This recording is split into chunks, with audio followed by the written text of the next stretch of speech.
dua, tiga, empat, lima, enam, Yuk bersama-sama. satu, dua, tiga, empat, lima, enam, tujuh, delapan, satu, dua, tiga, empat, lima, enam, tujuh, delapan, satu. Ayo, 3 sampai 8 hitungan.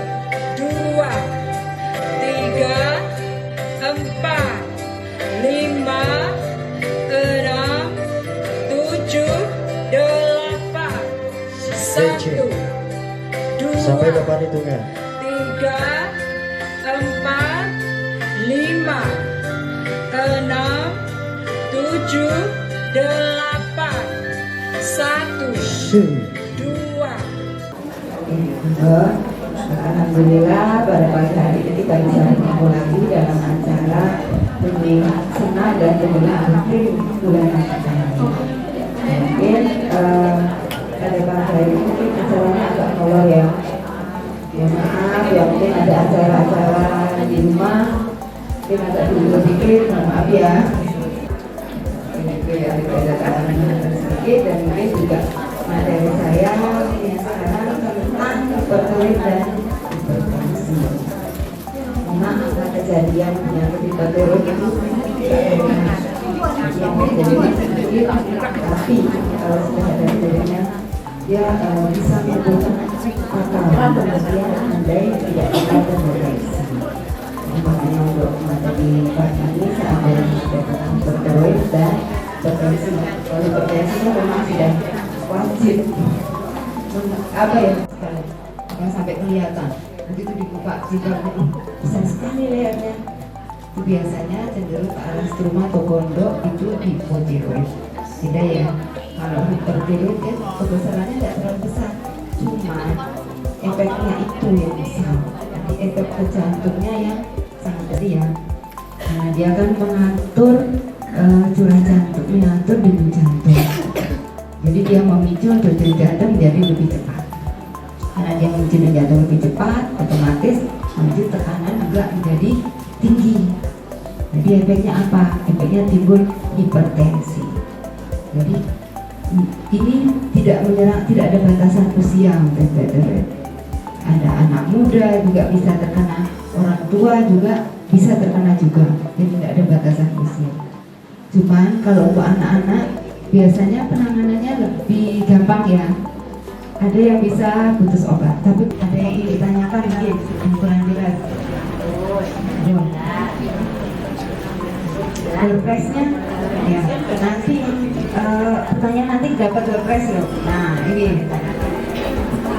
Bismillahirrahmanirrahim. Assalamualaikum warahmatullahi wabarakatuh.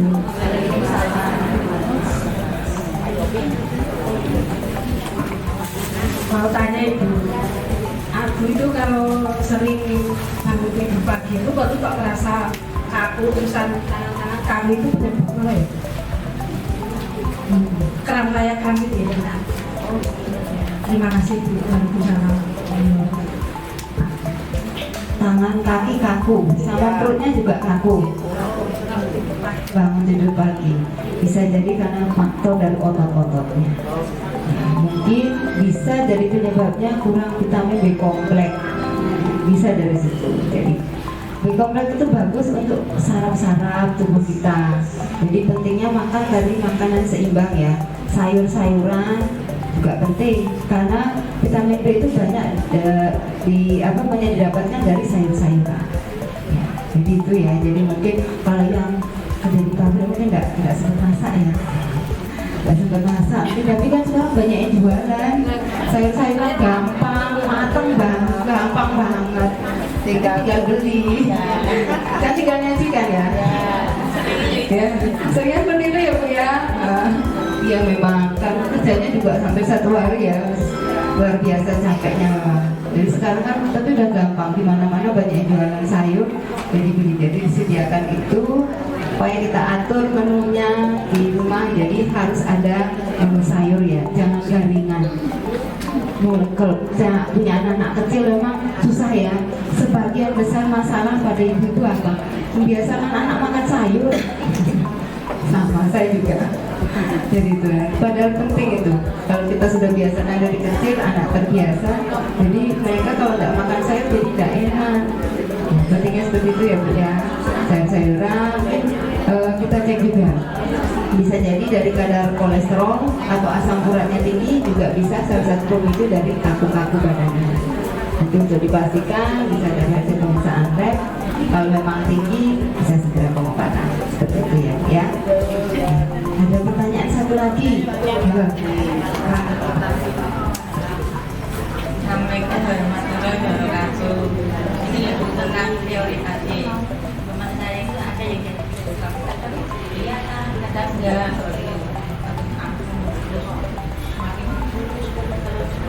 Nah, kalau bagaimana terus kayak gitu, bahaya apa enggak kok? Kadang muncul kadang enggak, tapi kan yang terasa sakit ya.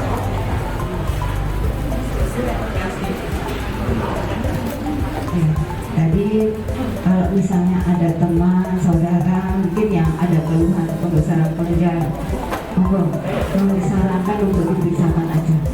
Karena apa? Karena tadi kalau deteksinya semakin awal, ketahuan penyebabnya apa, nanti penanganannya kan lebih gampang. Apalagi dia disertai berat badan turun. Nah, itu sudah khas ya, berat badan turun drastis, itu sudah tidak nyaman. Kita harus tahu penyebabnya dari mana. Yang saya bilang tadi kan ada beberapa penyebab berat badan turun. Nanti dideteksi antara dia DM, DM itu gula ya, antara gula, antara TBC, antara hipertiroid, nanti dicek, atau mah kronis. Mah kronis juga bisa memicu berat badan turun. Gitu. Dan kalau misalnya ada pembesaran kelenjar, kalau hipotiroid itu dia tidak fatal, cuma tidak nyaman kan. Kalau ada benjolan di sini kita mau gerak juga nyeri. Iya, kalau dia kondisinya seperti dia gerak kiri nyeri. Kalau hipotiroid yang saya jelaskan tadi, dia tidak terlalu besar, cuma efeknya besar karena dia denyut jantung. Jadi dia cuma kadang dia kalau kita tidak perhatikan tidak jelas. Tapi kalau pas raba, kita membesar. Jadi seperti itu. Tapi kalau gondok udah kelihatan dari jauh, wah, udah kelihatan jelas. Tapi dia memang tidak fatal. Seperti itu ya. Monggo minta disarankan aja Bu untuk dipisahkan ya. Ya, terakhir ini. Assalamualaikum warahmatullahi wabarakatuh. Tanya itu masalah gondok itu kalau udah operasi itu apa nanti akan tumbuh lagi ya? Masalahnya teman saya itu takut katanya udah tak operasi kok akan tumbuh lagi. Saya bilang enggak ada jawabannya. Makasih.